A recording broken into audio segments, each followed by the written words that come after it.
సమయాన్ని బట్టి దేవునికి వందనాలు స్తోత్రాలు చెల్లిస్తున్నాం. మరి సమయాన్ని మార్చాము. అయినప్పటికీ కూడా మీరందరూ మాకంటే ముందుగానే మరి విజయ సంతాలక్ష్మి ఉంచున్నారు. ఐక్యతలో కూడా వెళ్ళేసరికి సంఘర్షణ ఉంచున్నారు. ముందు వచ్చిన వాళ్ళకి చాలా పొద్దుగా వందనాలు చెల్లిస్తున్నాం.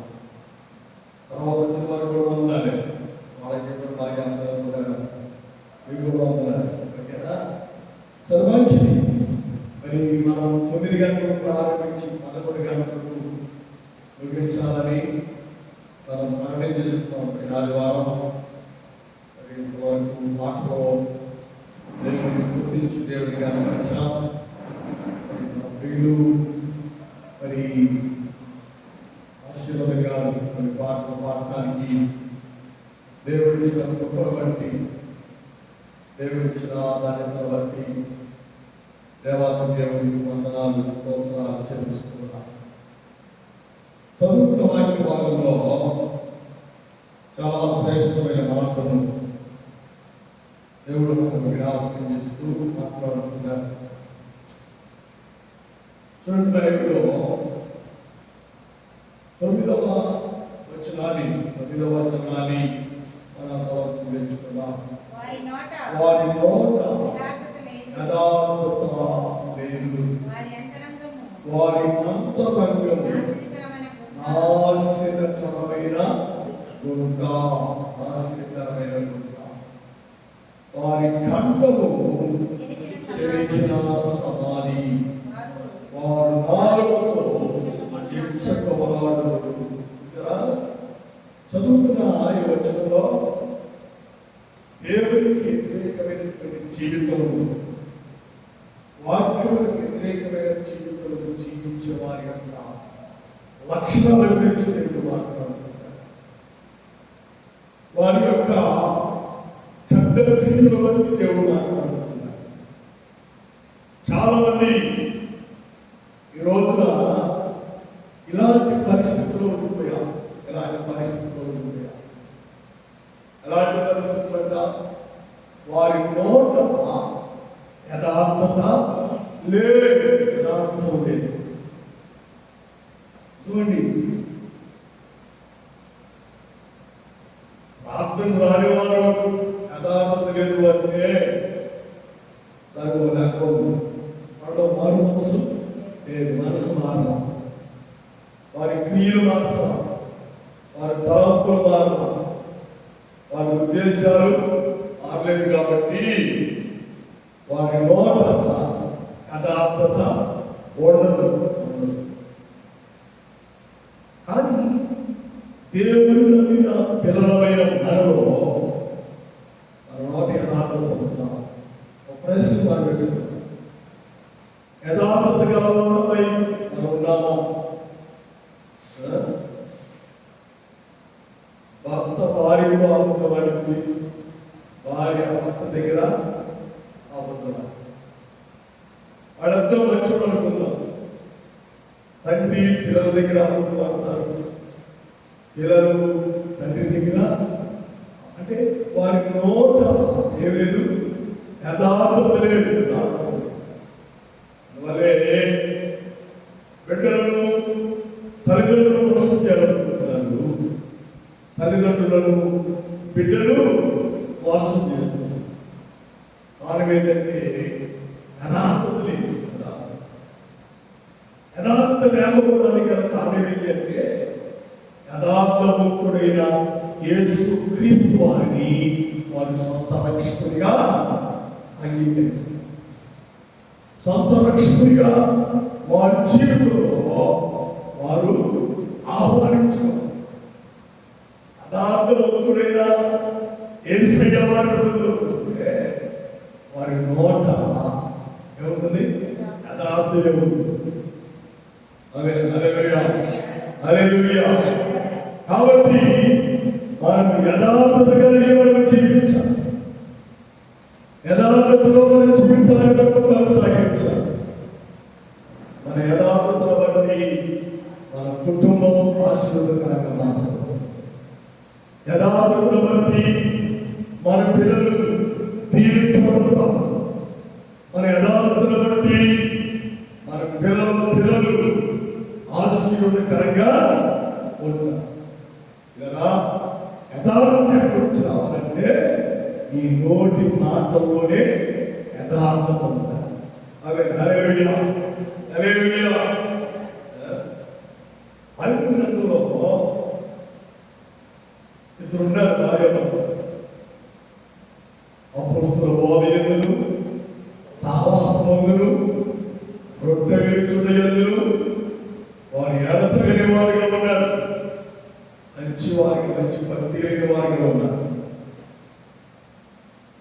ఇలా అపోస్తలుల యొక్క బోధ వారిని ఆకర్షించింది.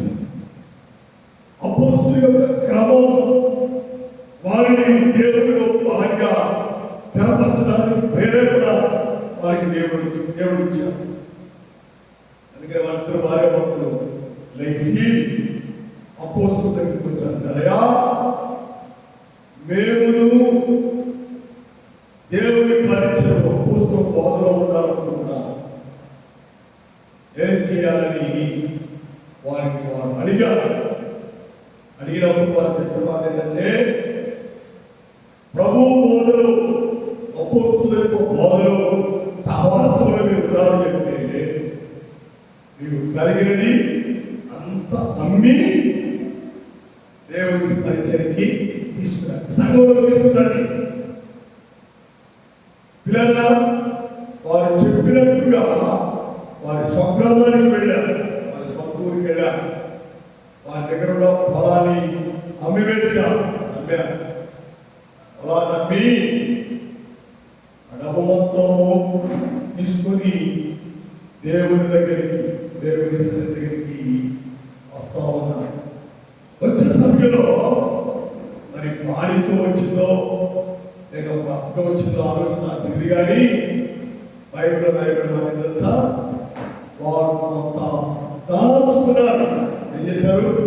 కొంత దాచుకొని కొంత మాత్రమే దేవుని సన్నిధికి తీసుకొచ్చారు. ఇప్పుడు అపోస్తలులు వారిని అడిగారు, అనయా ఎంతకేమేవా అంటే ఆయన చెప్పిన మాట తెలుసా, ఎంతకేమేవా.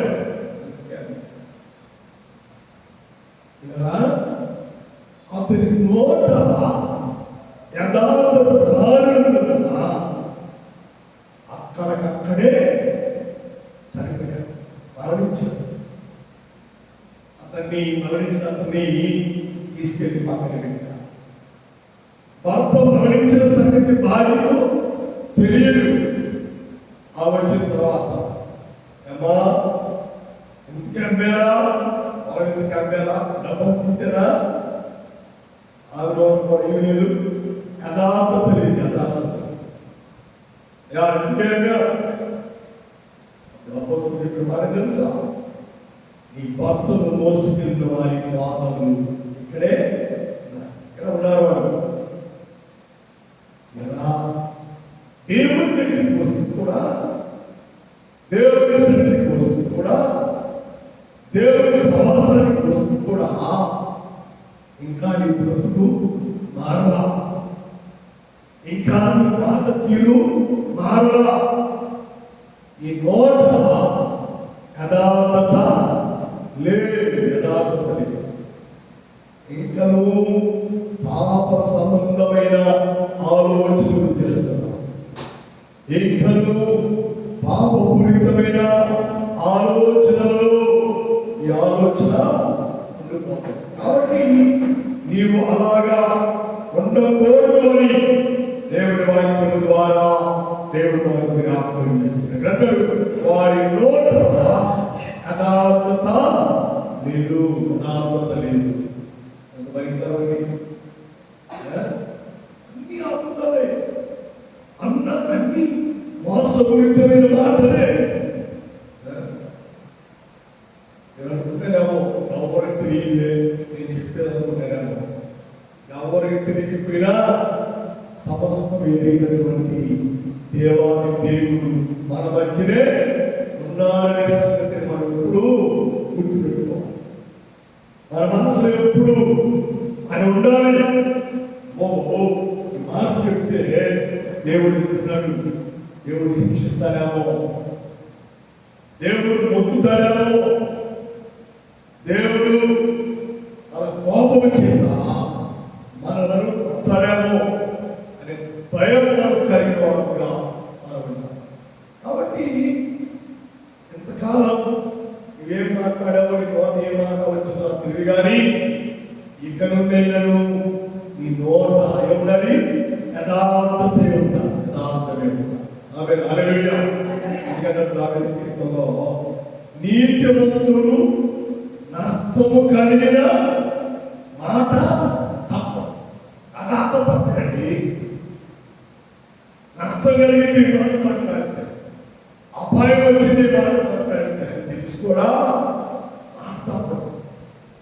నీతిమంతుడు ఎవరు నీతిమంతుడు అంటే యేసుక్రీస్తు రక్తంలో కడగబడిన వారు నీతిమంతుడు. నీతిమంతులైన దేవుని పిల్లలు హల్లెలూయా. దేవుని పిల్లలు అవునంటే అవును, కాదంటే కాదు అంటారు.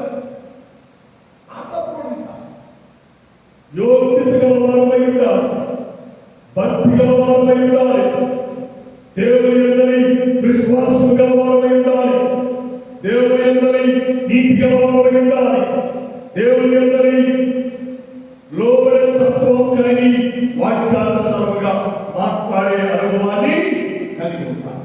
ఆమేన్ హల్లెలూయా.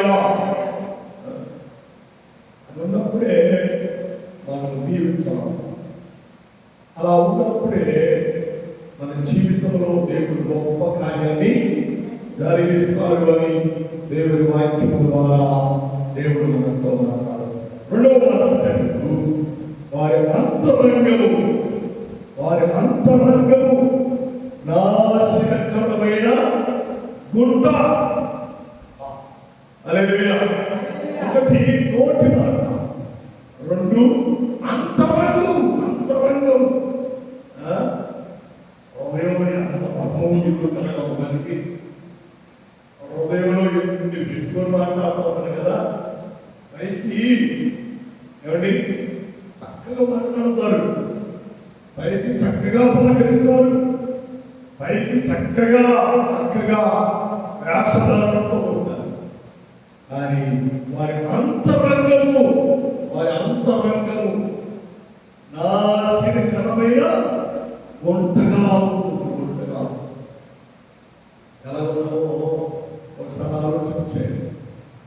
మనుషులు పై స్వరూపాన్ని చూస్తారు, పై ఆకారాన్ని చూస్తారు, అని దేవుడు అంతరంగాన్ని చూస్తారు. అంతరంగంలో చూసే దేవుడు దాన్ని. ఆమేన్ హల్లెలూయా. హల్లెలూయా. దేవుడు అంతరంగంలో చూసినప్పుడు అది గుంటగా ఉందా, మురికి గుంటగా ఉందా, మున్సిపాలిటీ తొట్టిగా ఉందా, దేవునికే తెలుసు. కాబట్టి మన అంతరంగంలో దేవుడు ఉండాలి, మన అంతరంగంలో దేవుని కృప ఉండాలి, మన అంతరంగంలో దేవుని సహవాసం ఉండాలి, మన అంతరంగంలో దేవుని యొక్క కనికరము, దేవుని యొక్క కాపుదల ఉండాలి అని దేవుని వాక్యము ద్వారా దేవుడు మనకు జ్ఞాపకం చేస్తున్నాడు. ఆమేన్ హల్లెలూయా. హల్లెలూయా. కాబట్టి మన అంతరంగము దేవునికి తెలుసు. ఈ రోజున హృదయమైన అంతరంగము నాశనకరమైన గుంటగా మారిపోయింది. నాశనకరమైన గుంట కాబట్టి భార్యను అందరి భర్త ఏం చేస్తున్నారు? మనుషులుగా ఉన్నారండి, సంపాదిస్తున్నాడు. ఆ భార్యను చెప్పండి, నువ్వు డబ్బులు ఇప్పిస్తా. లేకపోతే భార్య భర్తను చెప్పమని డబ్బులు ఇస్తాను. ఎంత భయం, ఆశ నాశనకరమైన గుంట. వారి యొక్క అంతరంగము భయంకరంగా ఉంటుంది. భయంకరంగా ఎంత వేగం, ఎంత అపాయం. నిజంగా ఆ విషయాలు ఎంత బాధో.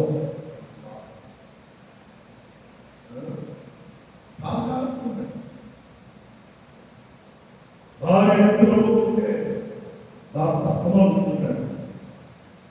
భర్త నిద్రపోతుంటే భార్య అర్థమారుస్తుంది. ఎంత భయంగా. అంటే వారి అంతరంగములు ఎవరికి అర్థం కాదు. భార్య అంతరంగం భర్త తెలియట్లా, భర్త అంతరంగం భార్య తెలియదు. అన్నీ నీ మధ్య ఒంగోలు తండ్రి లేడు, తల్లి మాత్రం ఉంది. చిన్నోడు ఉద్యోగం చేసుకుంటూ సాఫ్ట్వేర్ ఉద్యోగం చేసుకుంటూ బెంగళూరులో ఉంటాడు. పెద్దోడు తల్లితో ఉంటా ఉంటాడు. పెద్దోడు తాగుడు కాబట్టి చెప్పాడు. వాళ్ళ అమ్మ నిద్రపోతుందంట. వచ్చాడు నేర్పాడు, అమ్మా ఆ డబ్బులు కాదు అయ్యా, నా దగ్గర ఆడిన డబ్బులు తీసుకున్నా అని సమాధానం. నేను డబ్బులు అడిగితే ఇవ్వా అని ఒకే ఒక తప్పుకుంటాడు. సరే అంత అంతరంలో ఎంత మురికి గుంట, ఎంత కసి, ఎంత కోపం, ఎంత దేశం, ఎంత కక్షి, ఎంత కార్పణ్యాలు. భయంకరమైన భాష. పిల్లరా, ఒకటి వారి నోట ఏం లేదు, యథార్థత లేదు. రెండు, వారి అంతరంగము నాశనకరమైన గుంట. అంతరంగము నాశనకరమైన భయంకరమైన. హల్లెలూయా. వారికి శ్రీరాముడి బోర్డు రాకముందు బావి నుండి శాంతాడేసి ఎదుర్కోవాలి. మనకు చాలా దగ్గరగా ఉంటుంది. అదే వేదని పొదిలి, మార్కాపురం, దూరణాల ఆ ప్రదేశానికంటే కొన్ని వందల అడుగుల్లో ఉంటాయి.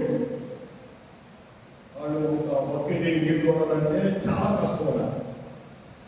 కానీ మనకి చాలా దగ్గరగా ఉంటాయి. మంచి ఊట వస్తూ ఉంటుంది.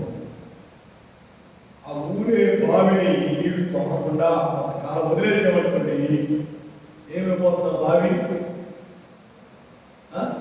మురుగులు, ఆ బావి పాడైపోయింది. నీళ్లు పచ్చగా వచ్చేస్తాయి, ఆశ పట్టిపోయింది. ఆ బావిలో కప్పలు, ఆ బావిలో చెత్తవన్నీ ఉండిపోతాయి, పురుగులు వచ్చేస్తాయి. అంటే ఆ బావిలో ఎవ్వరు ఆరోగ్యం కొనట్లేదు కాబట్టి పాడైపోయింది. అలాగే మనుషులు కూడా యథార్థత లేకపోతే, వారి నోట యథార్థమే మాట్లాడకపోతే, మంచి మాటలు మాట్లాడకపోతే, జ్ఞానం కలిగి మాట్లాడకపోతే, జ్ఞానం కలిగి జీవించకపోతే, వారి అంతరంగము ఏమైపోయింది? పాడైపోయిన తప్పు కొట్టే గుంటగా మారిపోయింది. వాడు అంతరంగం గుంట అయిపోయింది కాబట్టి, పాడైపోయింది కాబట్టి ఎలా ఉంది? చెడ్డ ఆలోచన వచ్చారు. ఎవడు కొడదాం, ఎవడు చంపుదాం, ఎవరికి తెద్దాం, ఎవరిని ఏం చేద్దాం, ఇదే ఆలోచన. అలా ఉండకూడదు అని దేవుని వాక్యం ద్వారా దేవుడు మనకు జ్ఞాపకం. కాబట్టి పిల్లల, మనకు దేవుడిలో ఆత్మ సంబంధమైన, విశ్వాస సంబంధమైన జీవితాన్ని మనం కలిగి మనకు జీవించే వారముగా మనం ఉండాలి అంటే మన అంతరంగము మంచిగా ఉండాలి.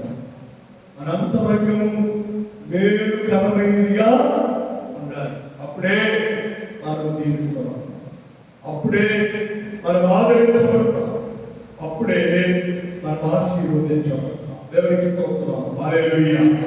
చూడు, బైబిల్లో ఒక మార్గం ఉపదేశిస్తా, చదివి సహాయం చేయండి.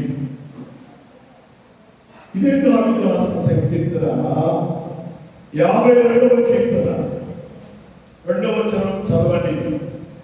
52 2వ వచనంలో చక్కని మాట రాయబడింది. మోసము చేయవాడా, వాడిగా మంగళ కత్తివలే ఈ నాలుక నాశనము చేయ ఉద్దేశించుచున్నది. చూసారా, ఎవరిని ఏమంటారు? చక్కటి మాట. మోసము చేయవాడా, ఎవడన్నా మోసం చేసేది? అంతరంగము ఎవరైతే నాశనంగా ఒంటిగా ఉంటుందో అటువాడు ఎలాంటి వాడు?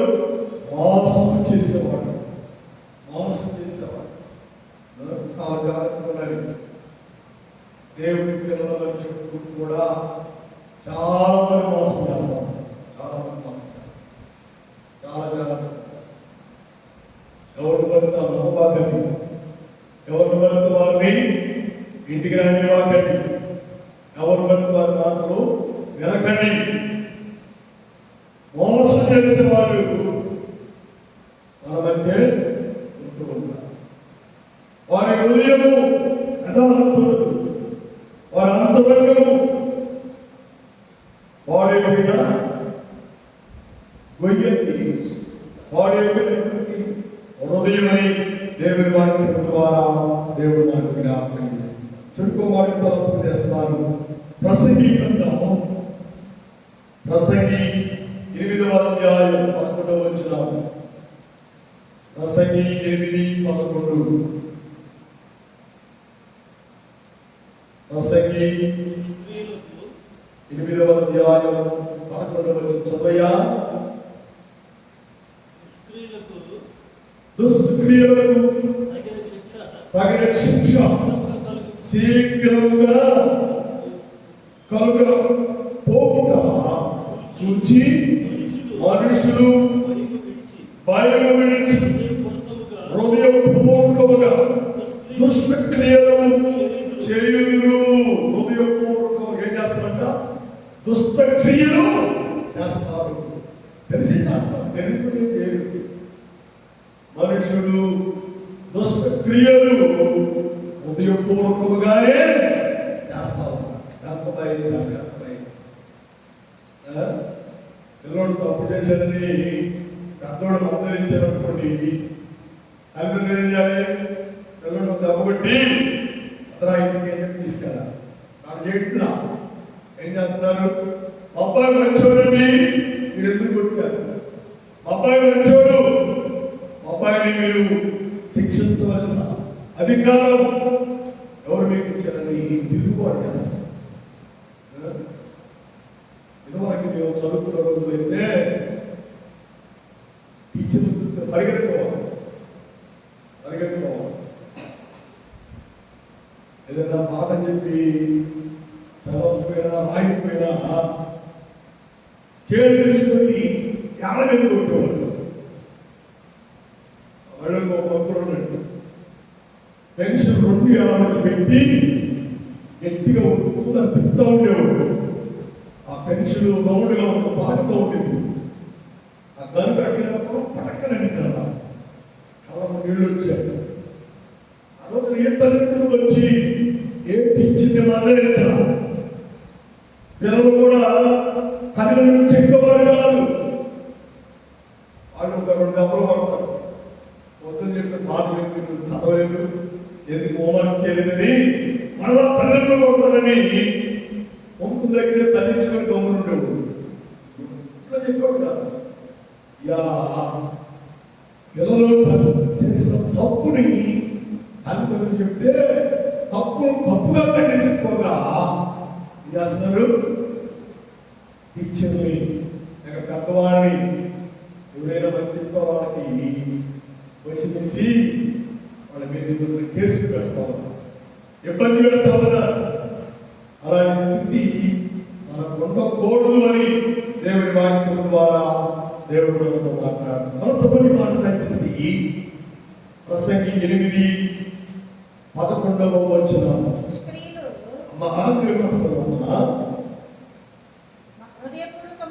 అసలు దుష్టక్రియలు తగిన శిక్ష శీఘ్రముగా కలుగుకోట చూచి మనుషులు భయమును విడిచి మనుషులు భయాన్ని విడిచి తిరుగుతున్నారు. కాబట్టి కదా మనము దేవునితో ఆత్మ సంబంధమైన విశ్వాస సంబంధమైన జీవితములను కలిగి జీవించువారుగా ఉండాలి అంటే మనలో ఉండాలి నోటి మాట యథార్థం. ఆమేన్, హల్లెలూయా. అందులో మాట్లాడారు మంచోడు బుద్ధి చెప్పరా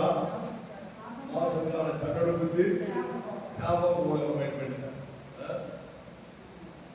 అంటే పోలిందానే వారి హృదయం యొక్క ఆలోచనలు తెలుసుకోవాలి కదా. అది ఆరోడైతే అక్క చెల్లెలు అనుకున్నారు 4 చీరలు తెచ్చి తీసుకోమంటే ఒక్కడే పొందకూడదు, ఒక్కడు కూడా పొందకూడదు. ఏది నాకు కావాలంటో పెద్ద చిన్న అక్క కూడా అదే నాకు కావాలంటే ఆత్మైన నచ్చవాలి. ఎవరు పెద్ద తీసుకుందే ఇది నేను తీసుకుందాం, 2 అక్కలు తీసుకుందే 3 అక్కలు తీసుకుందాం అనేటువంటి మనస్సు హృదయం వారు రానే ఆడమేంటంటే హృదయం అన్నిటికంటే మోసకరమైనది, అది ఘోరమైన వ్యాధి రోగం. అది జబ్బు, ఆ జబ్బు డాక్టర్ లేనే ఆ జబ్బు డాక్టర్ లేదండి. డాక్టర్ ఎవరంటే మన రక్షకుడు, మన ప్రాణనాథుడైన మన ప్రభువైన యేసుక్రీస్తు వారి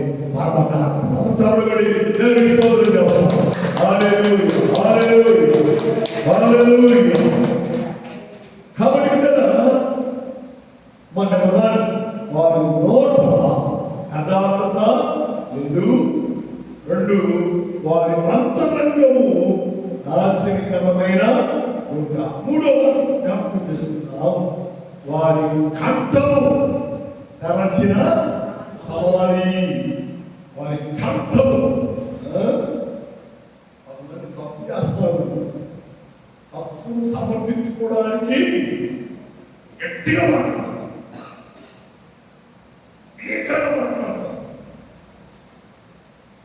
వాళ్ళు మాట్లాడటానికి భయపడతారు, అంత స్వరమెత్తి మాట్లాడతారు. అంటే వారి కంఠము తెలిసిన సమాధి.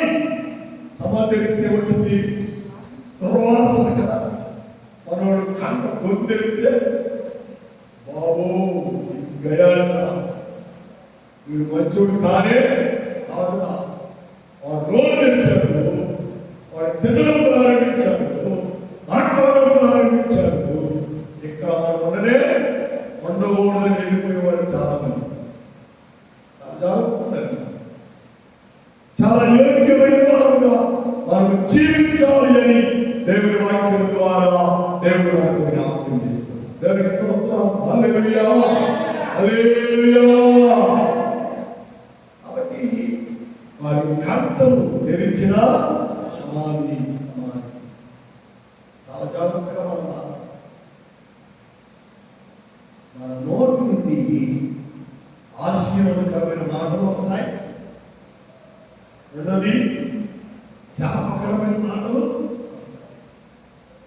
దేవుని పిల్లలుగా మన కంఠము నుండి ఆశీర్వాదకరమైన మాటలే రావాలి కానీ శాపమైన మాటలు కానీ అలా వస్తే మనం జీవించాలి, అలాగ వస్తే మనం ఆశీర్వదించాలి. అలాగా మనం మాట్లాడకూడదు అని దేవుని వాక్యం ద్వారా దేవుని దేవునికి స్తోత్రం, హల్లెలూయా, హల్లెలూయా.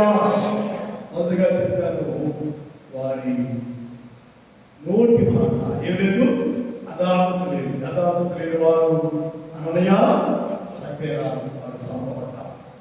రెండవదిగా వారి అంతరంగము నాశనకరమైన దావీదు అంతరంగము నాశనకరమైన గుంట. కాబట్టి దావీదు కుటుంబం నాశనమైంది. దావీదు కుటుంబం శాపగ్రస్తంగా మార్చబడింది. మూడవది వారి కంఠము తెరిచిన సమాధి. అబషలోము కంఠము తెరిచిన సమాధి.